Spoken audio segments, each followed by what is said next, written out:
Hello everyone. आज की इस वीडियो में हम देखेंगे 3 खाने वाली रोकड़ बही किस प्रकार बनाई जाती है, जिसे 3 कॉलम कैश बुक भी कहा जाता है।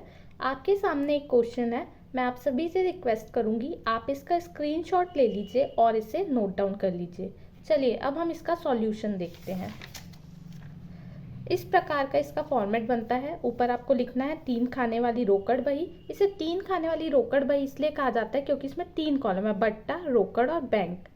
इसकी जगह 1 खाने वाली रोकड़ बही, 2 खाने वाली रोकड़ बही भी रहती है। यदि सिंगल कॉलम है तो उसमें सिर्फ आप रोकड़ बनाएंगे। डबल कॉलम है तो आप रोकड़ और बैंक बना सकते हैं, या रोकड़ और बट्टा, बैंक या बट्टा, ऐसा कोई कॉम्बिनेशन जिसमें 2 ही कॉलम हो। अब ये अपनी 3 खाने वाली रोकड़ बही, इसमें तीनों कॉलम है। तिथि है, विवरण है, खाता पृष्ठ संख्या, बट्टा, रोकड़, बैंक। सेम ऐसे ही हमने समाकलन साइड में लिखा है। चलिए अब इसका सॉल्यूशन देखते हैं। सबसे पहले आपको दिया है 1 जनवरी 23 नगद का प्रारंभिक शेष। जैसा आप देख सकते हैं, मैंने यहाँ पे इसको विकलन में लिखा है। किसी भी संपत्ति का प्रारंभिक शेष हमेशा कहाँ आएगा? विकलन में आएगा। उसी दिन आपको लिखा है बैंक अधिविकर्ष 1000 रुपये। बैंक अधिविकर्ष क्या होता है कि यदि आपके बैंक में जितने भी पैसे जमा है उससे आपको अधिक पैसे की ज़रूरत है तो बैंक आपको एक फैसिलिटी देती है। जैसे आपके अकाउंट में 1000 रुपये जमा है लेकिन आपको 1500 रुपये विड्रॉ करने हैं, तो आपको ये ओवरड्राफ्ट फैसिलिटी मिलेगी कि भले 1000 जमा है लेकिन आप 1500 रुपये निकाल सकते हैं। इसी को कहा जाता है बैंक ओवरड्राफ्ट फैसिलिटी या बैंक अधिविकर्ष। तो ये आपके लिए क्या है? दायित्व है, क्योंकि आपको ये पैसा बैंक को रिटर्न करना होगा जो आपका नहीं है। तो यहाँ पे अपन लिखेंगे बैंक अधिविकर्ष को शेष लाया गया को, और ये वाला अमाउंट कहाँ जाएगा? बैंक वाले कॉलम में 1000 रुपये। अगला आप चेक करेंगे तो अगला आपको क्या दिया है? 7 जनवरी का अशोक से चेक मिला और उसे हमने डिस्काउंट भी दिया है। तो यहाँ पे आपको मिल ही रहा है, जब भी कोई भी चीज़ रोकड़ या बैंक में तो आप विकलन करेंगे, जब भी कोई चीज़ आपके पास से जा रही होगी तो आप उसको समाकलन करेंगे। एक इसका कॉन्सेप्ट ये है। लेकिन यदि आपको ऐसे याद रखना मुश्किल हो तो आप सिंपली जनरल एंट्री आप रफ में बना के देख सकते हैं। अशोक से चेक मिला और अपन ने बट्टा दिया, तो यहाँ पे क्या होगा? बैंक बैलेंस बढ़ेगा, इसलिए बैंक खाता अपन विकलन करेंगे 4950 से। जब भी आप बट्टा देंगे वो आपके लिए क्या है? घाटा है। नाम मात्र खाते के नियम के अनुसार किसी भी प्रकार का घाटा विकलन होता है। और यहाँ पे चेक दे कौन रहा है? अशोक। तो हम यहाँ पे अशोक खाता समाकलन करेंगे कितने से?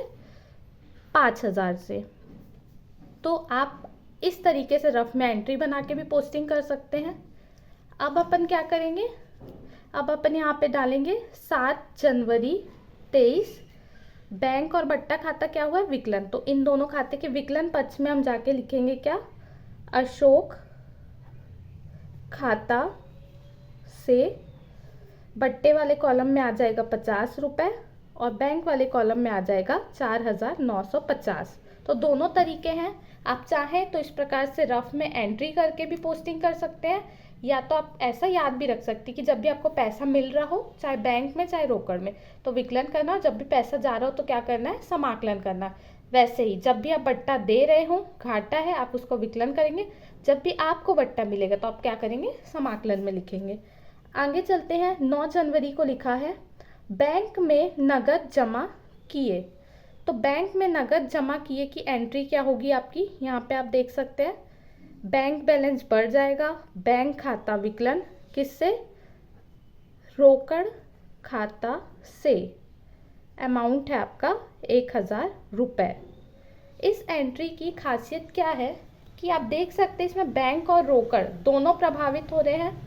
तो ऐसी कोई भी एंट्री जो दोनों बैंक और रोकड़ को प्रभावित करे उसे कहा जाता है प्रति प्रविष्टि, या इंग्लिश में इसको हम कहते हैं कॉन्ट्रा एंट्री।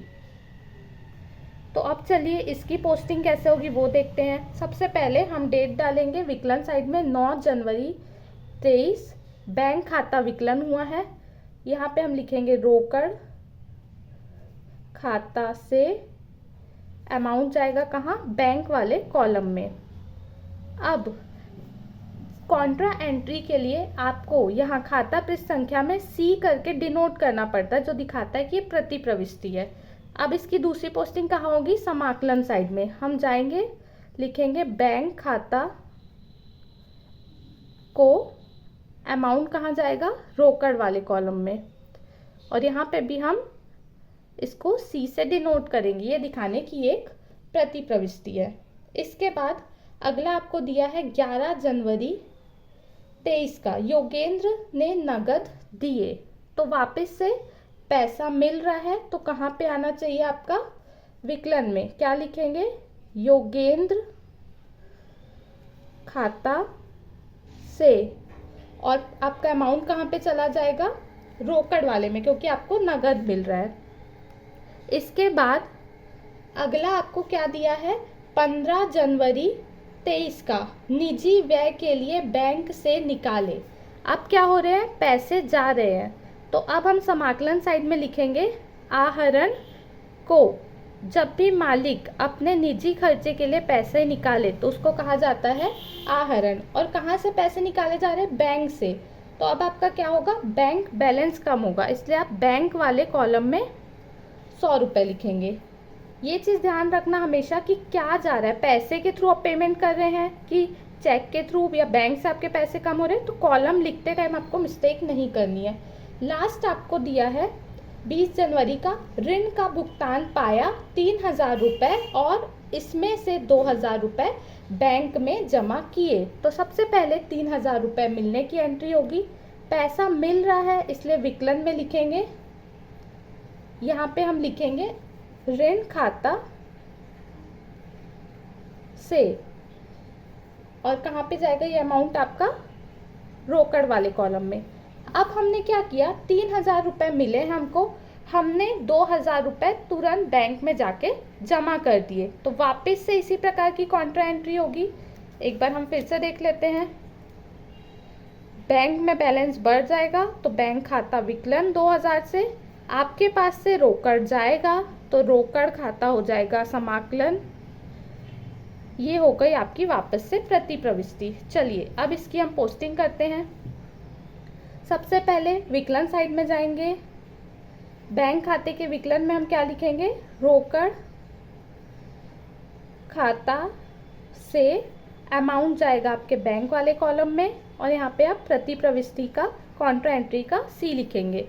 वैसे ही आप समाकलन पक्ष में जाएंगे, यहाँ पे आप लिखेंगे बैंक खाता को, और अमाउंट कहाँ जाएगा आपके?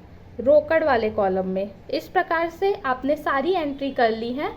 अब आप क्या करेंगे? अब हम टोटल करेंगे। तो यहाँ पे देखते हैं बट्टे का टोटल जो है यहाँ पे 50 आ रहा है। यहाँ पे देखें तो इसका टोटल जो है आपका आ रहा है 4700।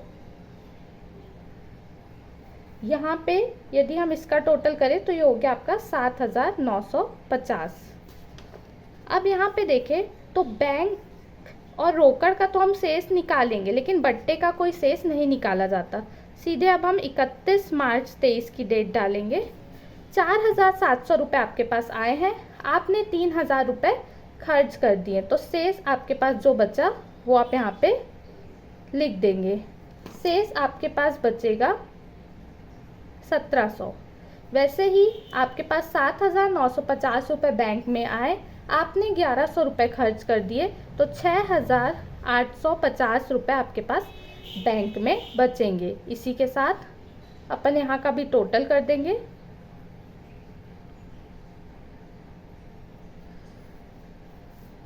ये यहाँ पे ख़त्म होता है। अब आप 1 फरवरी की डेट डाल देंगे और यहाँ पे शेष जो है इसको कैरी फॉरवर्ड करके ले आएंगे। शेष लाया गया से बैंक में है रोकड़ में है आपके 1700, बैंक में है आपके 6850।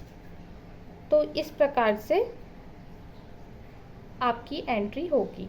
तो हमने देख लिया कि 3 कॉलम वाली रोकड़ बही किस प्रकार से बनती है और उसमें पोस्टिंग किस प्रकार से की जाती है। Thank you very much.